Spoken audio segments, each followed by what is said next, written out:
Vamos lá então, né? Fazer 10 questões aqui. Vou escolher algum dos temas. E aqui já é revisão programada, né? Então a gente faz verificando a informação direitinho, do jeito que para aprender de fato com a questão, né? Então vamos lá. O cometimento neurológico sintomático ocorre em cerca de 40 a 60% dos indivíduos infectados pelo HIV em algum momento da doença, tendo o sistema nervoso um importante sítio de morbidade e mortalidade. Sobre as doenças neurológicas em pacientes infectados pelo HIV, a sinal alternativa é incorreta. Vamos lá. Encefalopatia pelo HIV, embora incomum, caracteriza-se por uma evolução aguda marcada por febre e aumento na celularidade no líquor em mais de 90% dos casos. A neurotoxoplasmose é a principal causa de lesão com efeito de massa no sistema nervoso central, representando cerca de 50 a 70% dos casos, não saberia dizer. Linfoma primário é a neoplasia mais frequente do sistema nervoso central, em pacientes com HIV e AIDS, estando associado à infecção pelo vírus Epstein-Barr. Isso aqui eu acho que está correto. Cryptococcus neoformans é o principal agente oportunista causador de meningite no paciente com AIDS. Eu não saberia dizer que não saberia marcar nenhuma, né? Aqui para mim tá legal, tá bem interessante, né? E essa celularidade do líquor aqui aumenta a celularidade do líquor e tal, né? Não sei se tem essa evolução aguda aqui em encefalopatia pelo HIV. Então vamos dar uma olhada aqui no que a gente tem de no material, né? Vou dar uma olhadinha aqui. Ctrl H, Ctrl H de novo. Manifestações, profilaxia, quimioprofilaxias o paciente HIV positivo e abordagem ao paciente HIV positivo. Vamos dar aqui uma olhadinha em manifestações, talvez a gente tenha essa ideia sendo abordada aqui, né? Aqui a gente vê as ideias de que a infecção aguda pode, não é em todos os casos, mas ela pode trazer essa síndrome retroviral aguda, né? Respiratórias,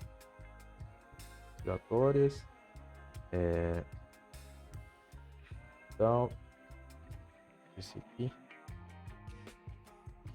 Cardiovasculares, pericardiopatias, pneumonite. Esse livro aqui não tem nenhuma marcação porque não foi aqui que eu li, né? Essa apostila. Micobactérias e fungos. Então, hepatobiliares. Tá? Tem que chegar no sistema nervoso central. Endocrinometabólicas, antidiurético inapropriado e tal.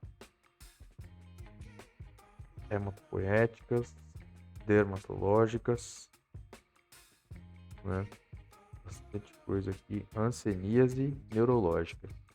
Então aqui a gente tem manifestações neurológicas. Eu vou até marcar aqui para poder colocar dentro de manifestações. Então, manifestações neurológicas, né? E aqui dentro das discussões a gente tem meningite asséptica, encefalite e neuropatia craniana, encefalopatia pelo HIV, AVC, doenças de medula espinhal, neuropatia periférica, né? A gente já não está falando mais, neurocriptococose. Aí, ó, principal causa de meningite oportunista na AIDS, né? Então a gente já pode limpar aqui, né? Cryptococcus neoformans, para confirmar o bicho, para ver se é exatamente esse, né? Ó, Cryptococcus neoformans, né? Então essa daqui não está incorreta, né? A gente está procurando a incorreta. Aí a neurotoxoplasmose, principal causa de lesão com efeito de massa e formação da encefalopatia pelo HIV diretamente, né? Então aqui a gente tem neurocriptococose, neurotoxo, né? Olha lá. Neurotoxoplasmose é a principal etiologia de lesão cerebral com efeito de massa, né? Então a gente tem essas lesões aqui vistas na ressonância magnética, nesse caso, né? E de fato a neurotoxoplasmose né? Então, apresentando cerca de 50 a 70% dos casos. Aqui pode ter essa informação sobre essa porcentagem aí sobre a epidemiologia, né? Vamos dar uma olhadinha. Para aparecer, então, boa parte da população mundial já teve contato com toxoplasmose. Ela costuma ser a doença de reativação, isso é, são tipicamente os portadores de infecção latente, que envolve abscessos necrosantes no parênquima cerebral pela recrudescência de cistos teciduais de toxoplasma em face à imunodepressão progressiva. Então o paciente já está infectado, né? Aí ele vai progredindo imunodepressão, libera cistos e aí acaba tendo essa metástase, poderia dizer, né? Do cérebro ali. Tal, né? O quadro, aqui a gente está falando mais do quadro. Mas e a encefalopatia aguda pelo HIV? Vamos dar uma olhada aqui. Encefalopatia pelo HIV. No sistema nervoso central, o HIV se localiza no interior da célula e se expressam a molécula D4, sendo constituintes da microglia, células fagocíticas, família dos macrófagos, seu principal alvo. A hiperestimulação anômala do sistema inflamatório também atinge as células, as referidas células, que assim secretam localmente uma grande quantidade de citocinas neurotóxicas, capazes de induzir necrose e apoptose neuronal. A perda generalizada de neurônios resulta em graus progressivos de disfunção neurocognitiva, evoluindo de um estágio inicial, perceptível apenas com o emprego de testes neuropsicológicos, passando por quadros leves moderados, né, até culminar em sintomas. Então aqui fica claro para nós, né, que não tem essa evolução aguda, né? Tem uma evolução mais arrastada esse tipo de condição. E aí agora, acho que aqui tá legal, né? A não ser em relação a exatamente essa informação sobre epidemiologia. E agora vamos dar uma olhadinha aqui no linfoma primário, que é eu por alguma memória ali acaba excluindo o linfoma primário, neoplasias oportunistas do sistema nervoso central, né? Então aqui, ó, primário do sistema nervoso central, nesse tipo de linfoma, né, a gente não está falando de linfomas mesmo, né? Falaremos sobre linfoma primário do sistema nervoso central na tabela 10. Cadê o texto depois disso? É exatamente isso, né? Então, os 3 principais linfomas não Hodgkin no paciente HIV positivo. A gente está falando do linfoma imunoblástico, linfoma de Burkitt e o primário no sistema nervoso central, né? Tá? Lesões focais. 3 principais causas de primeira crise convulsiva no paciente HIV positivo: lesões focais com efeito de massa, encefalopatia associada ao HIV e meningite criptocócica, né? A causa mais frequente de lesão focal com efeito de massa é a neurotoxoplasmose, seguida pelo linfoma primário do sistema nervoso central. O linfoma primário é a neoplasia mais frequente do sistema nervoso central em pacientes HIV-Sida, AIDS, estando associado à infecção pelo vírus do Epstein-Barr. Vamos dar uma olhada nessa informação em relação ao Epstein-Barr aqui, ó. A positividade para o DNA do Epstein-Barr virus nas células tumorais beira 100%. A gente ficou aí 8 minutos para responder a primeira pergunta. Basicamente é isso. Mas acertamos aí. Essas são as ideias. Você falou para tipo, tá lenta e gradual, né? A Maju faz o comentário. Próximo aqui. Não dá PUC. A ficha correta. Em relação ao Covid-19, podemos afirmar que não existe resolução do Conselho Federal de Medicina que norteia as prioridades de internação em leis de UTI para respaldar as escolhas médicas na pandemia. Não existe resolução do CFM que norteia as prioridades de internação? Acho pouco provável, né, que o CFM não tenha deixado algo, né? Uso compassível e uso off-label de medicamentos em tempo de pandemia são sinônimos.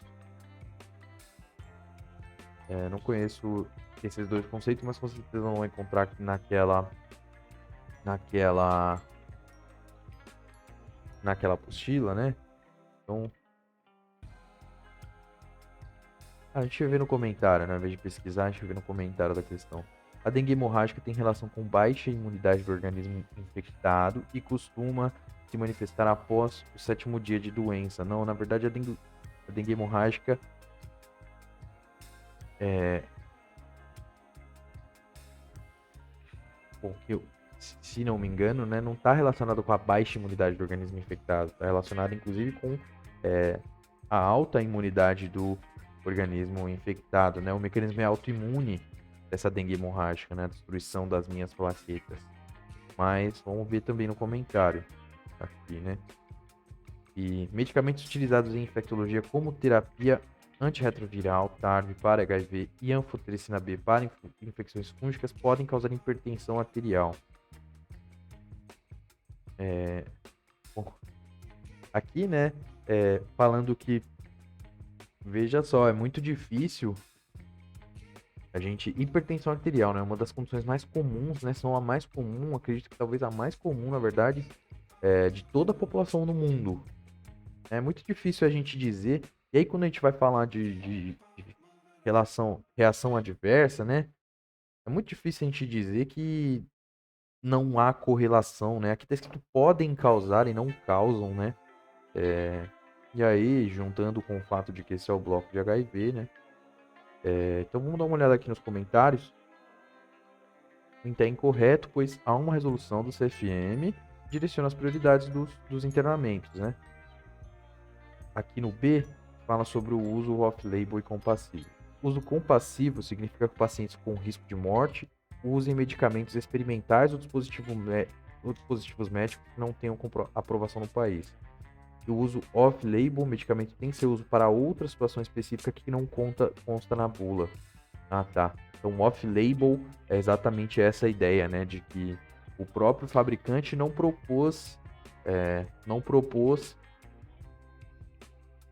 Talvez porque o próprio fabricante se ele decide colocar na bula, ele deve ser responsável de demonstrar de alguma maneira, ou evidenciar de alguma maneira a ação da medicação naquele sentido, né? No sentido daquela doença, no sentido daquela condição, né?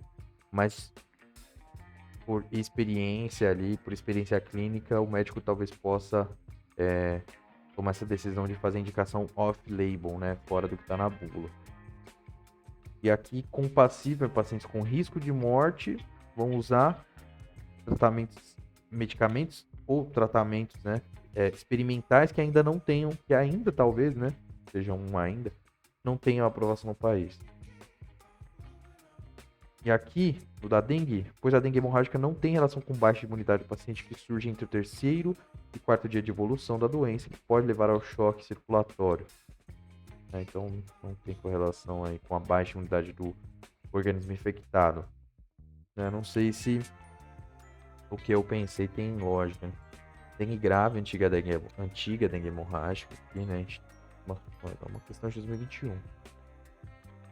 Depende da intensidade de resposta imunológica do hospedeiro, causando tempestade de citocina, síndrome de extravasamento plasmático e choque hemorrágico, geralmente após a melhora da febre ou após o 7º dia. Então tá aí. Deixa claro aí como é que acontece. A gente tem uma infecção, né, com uma hiperresposta do hospedeiro. Hiperresposta aí do hospedeiro, né, uma resposta imunológica desmedida e o resultado sendo tempestade de citocinas. Mulher de 57 anos, diabética, há um mês, uso de prednisona. Então, é uma pessoa com mais idade, né? Para que ela está usando a prednisona? Para tratar dermatite alérgica, apresenta lesões orais e discreta odinofagia há 5 dias. Exame físico. Exame físico. Hidratada, corada, afebril, anictérica, PA 125/85, frequência de 82, frequência respiratória de 12. Baixa, né? Chama atenção.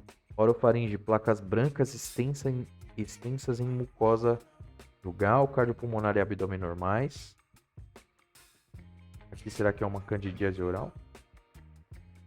Hemograma, eletrólise, função renal e hepático todos normais. Admitindo a ausência de contraindicações, nesse momento é correto prescrever anfotericina B. Não é muito agressivo, não? Eu não gostaria de marcar anfotericina B, não. Aqui a gente não está falando, aqui não foi dito em momento nenhum que ela é soro positivo para HIV e nem que ela tem AIDS, né? Mas eu não conheço. Valaciclovir para tratar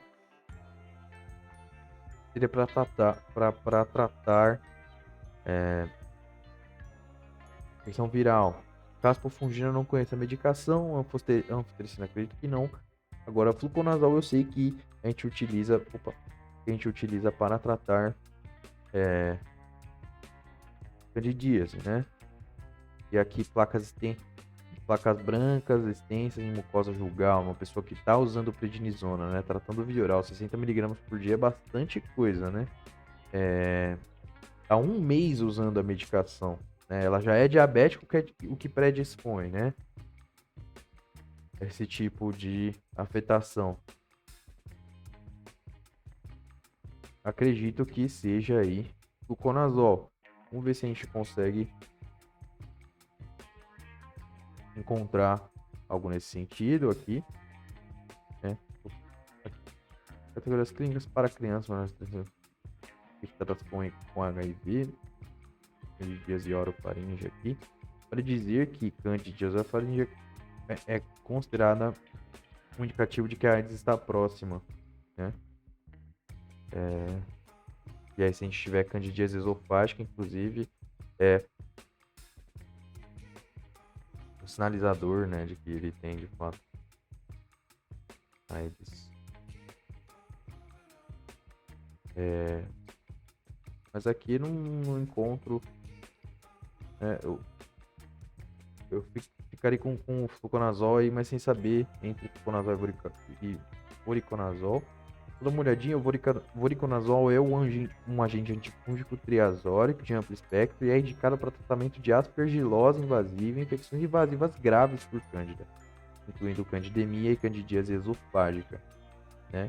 E nesse momento aqui, ela tem candidíase oral, né? Candidíase orofaríngea somente, né? Então, beleza. Fluconazol. Segue. Fazer esse teste de 20 anos, pertence ao grupo de risco. Procura um médico, múltiplos parceiros sexuais sem uso de preservativo, tá? Grupo de risco. Então, uma das coisas à toa, é jovem. Procura o exame médico. Uma paciente é uma mulher. Procura o exame médico com exame de sorologia para o HIV positivo, repetido e confirmado pelo Western Blot. O médico pede exame de carga viral, imunotipagem linfocitária e genotipagem para o HIV. Em relação ao tratamento nos dias atuais, deve-se recomendar que a paciente inicie tratamento. Então, isso aqui é bastante... Os exames dela aqui já deixam claro que ela é HIV positivo, né? Isso aqui é bastante falado, pelo menos nas aulas, né? De que qualquer contagem de CD4 a gente vai fazer TARV, né? Ela vai fazer tratamento TARV, independente se tiver AIDS ou não, ou dependente da contagem do CD4, né?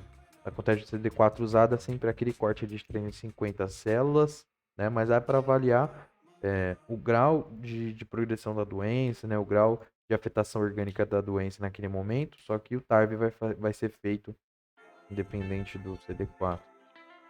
A evolução da infecção pelo HIV é comum ocorrer em envelhecimento precoce, pode ser explicado pela associação de processo inflamatório crônico e ativação imune persistente.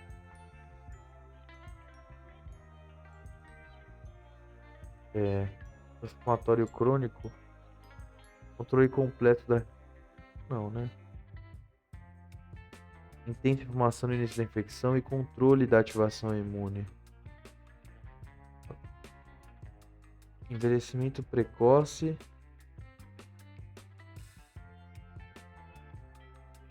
Ativação imune persistente e precoce uso de antirretrovirais. Antirretrovirais envelhecem, produzem esse envelhecimento precoce aqui. Eu marcaria aqui mais em processo inflamatório crônico, ativação imune persistente, né? Encurtamento de telômero. Mas eu vou dar um envelhecimento aqui.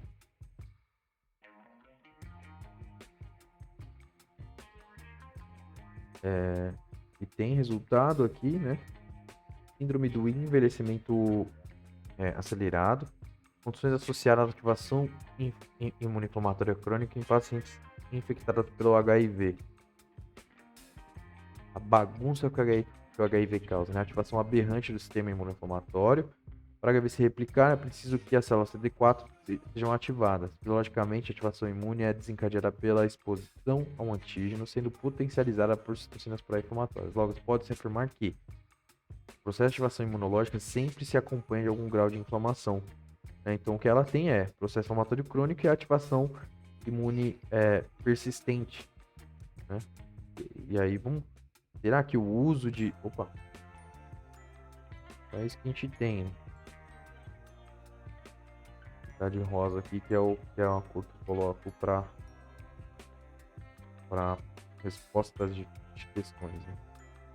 O curso da infecção pelo HIV, os linfócitos T4 positivos e outras células de defesa são ativadas de forma contínua e exagerada. Tal processo, além de facilitar a replicação viral, acarreta outras duas consequências. Essas células acabam entrando em fadiga, tensão celular, o que prejudica suas funções imunológicas e podem ocorrer lesões de órgãos associadas ao estado inflamatório crônico, como aterosclerose acelerada secundária à disfunção endotelial. Inclusive, se não me engano, acho que tem um comentário, né? Eu acho que o raciocínio é um raciocínio que é sugerido na aula, que faz bastante tempo que eu assisti essa aula de HIV. Deve estar muito alto o negócio. Faz bastante tempo que eu assisti essa aula de HIV, né? Mas tem essa ideia, né, de que o paciente tem esse envelhecimento precoce, né? E essa grande preocupação, né, da ativação crônica persistente dele, né? Ele ficar sofrendo agressão às artérias o tempo todo, né? E aí ele acaba falecendo de condições cardíacas, né? Então, processo inflamatório crônico, ativação imune persistente, né? Biologia do envelhecimento precoce no HIV. Vamos seguir. Tuberculose é endêmica no Brasil. O aumento da sua incidência nas últimas décadas está relacionado à epidemia do vírus do HIV. A respeito dessas patologias, julgue o item. Pacientes HIV positivos com carga viral indetectável apresentam baixa taxa de transmissão sexual, entre 5 a 10%, a cada relação sexual desprotegida. Bom, esse é o verdadeiro, né? Não que isso signifique nada, né? Mas não que isso signifique nada, né? Signifique que... Agora, eu não sei se a taxa é essa, né? Não sei se a taxa é essa, né? É complicado.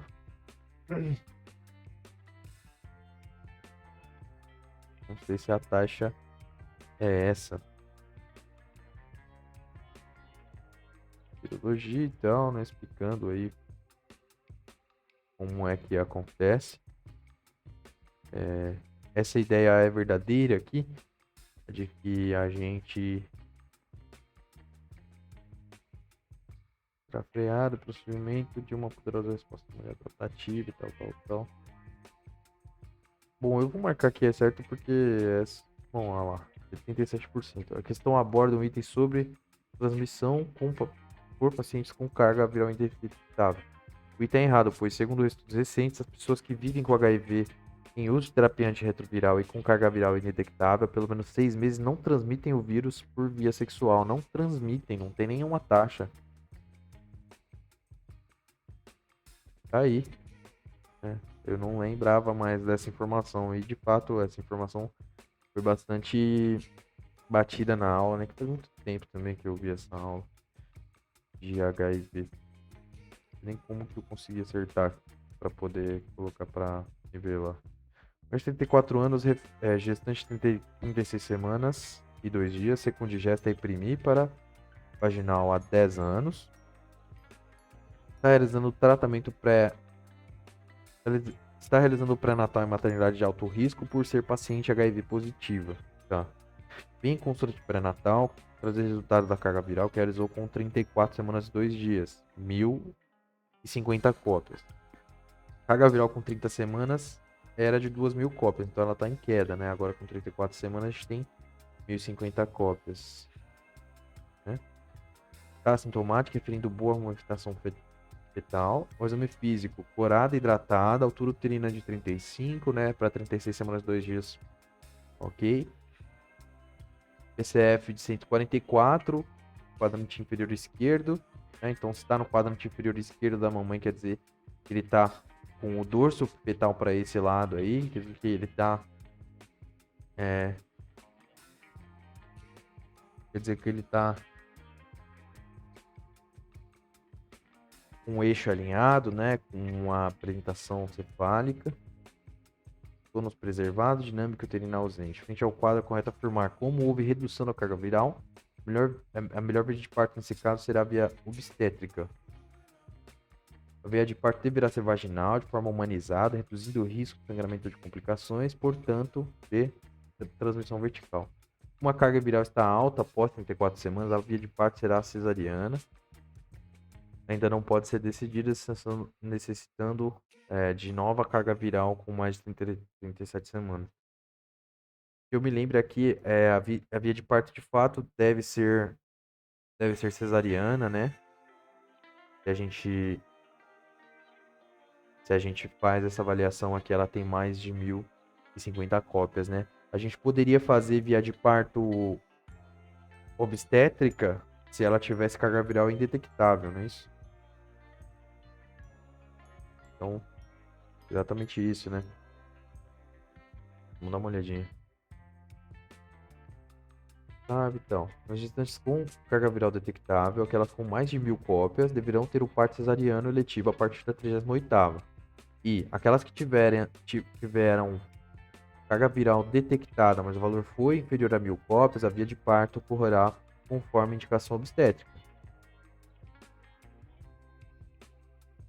Tá, dessa forma, nossa paciente se enquadra na indicação de cesariana eletiva, pois teve... Depois da 34ª semana de gestação, né? Aqui que é o corte, então. Então, se a gente tivesse feito essa avaliação ali nas 30 semanas e ela tivesse com 950 cópias, aí sim, né? Ela já poderia fazer parto indicação por via obstétrica. Né? Mas naquela ocasião ela tinha mais de 1.000 cópias e às 34 semanas ela também tinha mais de 1.000 cópias, que é o corte. Acabou o tempo aqui do... Então vou responder mais uma, talvez. Uma de 35 anos vai para o pronto-socorro queixando-se de tosse seca e dispneia há 18 dias.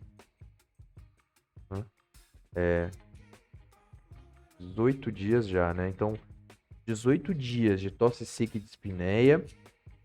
Paciente jovem, né? Eu tô pensando, tô respondendo casos de HIV.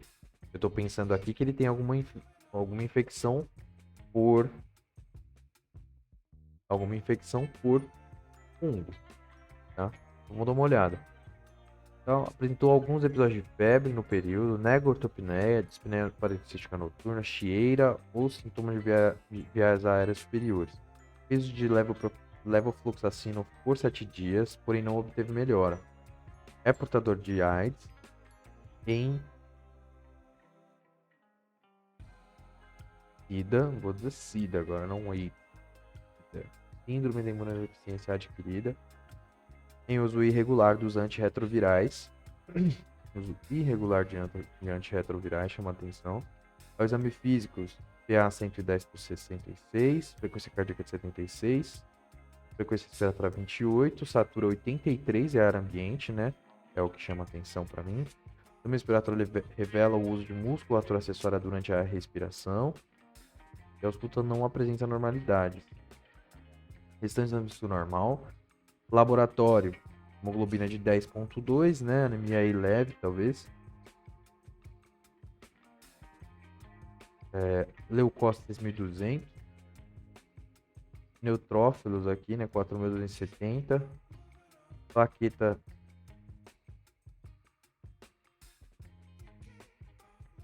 Leucócitos 6.200, é isso mesmo? Plaqueta 154.000. THL 960. PCR 32. Bilirrubina total 1 e creatinina 1.3, também chama atenção aqui. CD4 156, né? CD4 baixo, né? Me incomoda muito esse CD4 aqui. A gente olha para tomografia.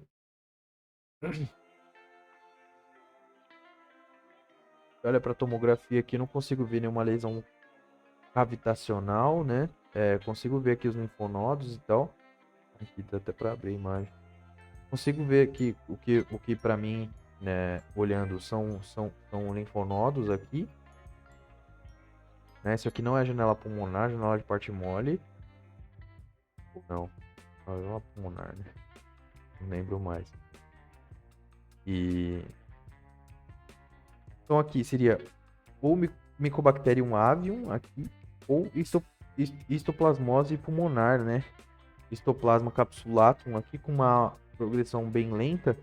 Acho que eu penso mais nisso do que infecção viral. Sarcoma de Kaposi não é exatamente isso, né? Ficaria entre esses dois aqui, o Mycobacterium e a histoplasmose pulmonar, né? Mas eu vou pro lado do fungo, né? E acabei acertando aqui. Do lado do fungo, né? Questão traz paciente HIV CD4 menor que 200, são sintomas respiratórios que nos faz sempre pensar em infecções oportunistas e pneumocistose. Observando a TC que não está em janela para parênquima. Ah, então eu sei. Então é isso aí, hein? Temos a presença de alguns nódulos pulmonares esparsos, o que é sugestivo de histoplasmose, né? Porque o fungo começa a ir afetando, começa a ir tomando conta dos nódulos, né? E aumentando aí eles de tamanho. De fato, não estamos em janela, né? Para parênquima. Não estamos janela pulmonar aqui, tá janela parte mole. E é isso aí. Tem a janela óssea também, janela de parte mole. E essas duas últimas aqui vou responder. Opa, olha a foto. Sulfadiazina, pirimetamina e ácido folínico. Biópsia da lesão, fenitoína endovenosa. Tá acabando o tempo aqui. Vou responder essa última. Terapia antimicrobiana para bactérias gram-positivas e negativas e aeróbias. Vai tratar tudo, né? Sulfadiazina, pirimetamina e ácido folínico aqui. Antes de começar, agora vamos subir. Tem um com gadolínio com esse halo aqui, né? Eu acredito que seja neurotoxoplasmose, né? Bastante edema vasogênico aqui, em volta da lesão. 47 anos de idade, sem comorbidade, sem uso de medicamento, 32 semanas. Quadro de cefaleia progressiva e fraqueza em M corpo direito. Só 2 dias, episódio com duração de cerca de 2 minutos de abalos musculares rítmicos em M corpo direito, sem perda de consciência, de melhora espontânea. Tá. Nega episódios semelhantes previamente. Apresenta perda ponderal de 10 quilos nos últimos 6 meses. E aí, perda ponderal de 10 quilos nos últimos 6 meses, a gente, às vezes faz a gente pensar em linfoma, né? Nega febre, nega diarreia, mas nem tem linfoma aqui embaixo. Biópsia da lesão, né? Tá pensando em linfoma assim.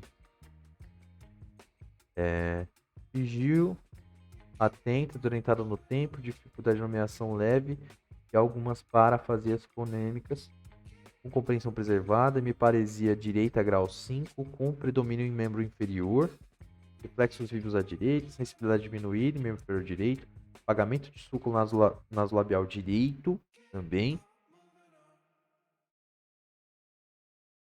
sem movimentos anormais, sem rigidez de nuca. Restante exame clínico sem alterações, realizada a ressonância magnética baixa e teste rápido para HIV com resultado positivo, repetido e confirmado. Sobre a conduta imediata, então aqui ela é previamente sem comorbidades, no sentido de que nunca tinha sido diagnosticada, né? Nunca fez TARV e tal, né? E agora é assim mesmo, tá? Penetrina endovenosa pela maior rapidez de ação e disponibilidade. Acho que ela melhora mais rápido. A biópsia da lesão, nesse momento, sulfadiazina, pirimetamina e ácido folínico, né? Exatamente o que ela tem. Júlio César marcou como revisar. Tratamento padrão mais corticoide, pois há desvio da linha média, intenso edema perilesional, né? Edema vasogênico. Então tá aí, né? Isso. Responde logo a última, cara. Gravando aí. De acordo com o Ministério da Saúde, o esquema vacinal em crianças de 4 meses vivendo com HIV, aí, hein? É duro. Crianças de 4 meses vivendo com HIV, né? Criança de 4 meses, ela ainda não tem AIDS. Ela tá vivendo com HIV, né? Vamos lá. Tríplice bacteriana, que é o DTP. Poliomielite oral. 4 meses, vou dar um vírus vivo. Poliomielite oral. Não, né? Então, oral já sai daqui. Rota e rota. Quem tem que dar hepatite C não vacina? Acho que tá certinho aqui, né? Pneumo 23, tal, pneumocócica conjugada. Tríplice, né? Hemófilos influenza.